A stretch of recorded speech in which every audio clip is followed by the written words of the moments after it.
In today's video, I'm going to teach you how to check dividends on Webull. This could mean two different things: checking what dividends you've actually received in your account, or checking the dividend info for a specific stock before you buy it. So let's cover both. Let's dive right in. For your own dividend history, tap the Webull logo, head into your account tab, and tap History. At the top of the History section, filter by transaction type, and select Dividend Records specifically. This pulls up everything you've actually been paid, kept separate from your regular buy and sell trades. Worth knowing, you don't need to do anything to actually receive a dividend if you're holding a dividend-paying stock. It gets paid straight into your cash balance automatically on the payment date.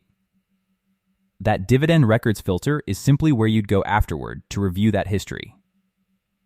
Now, if what you actually want is to check the dividend info for a specific stock before deciding to buy it, search for the ticker, and on that stock's detail page, look for its dividend yield and related figures listed right alongside the other key stats like price and market cap.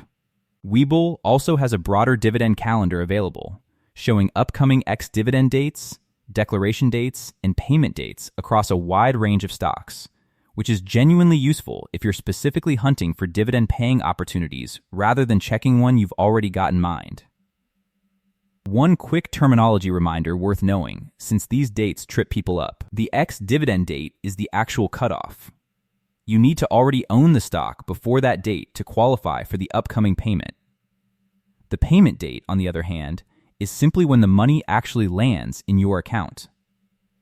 And that covers it: dividend records under history for what you've already received, or a stock's own detail page, and the dividend calendar if you're checking before you buy. Thanks for watching, and happy investing.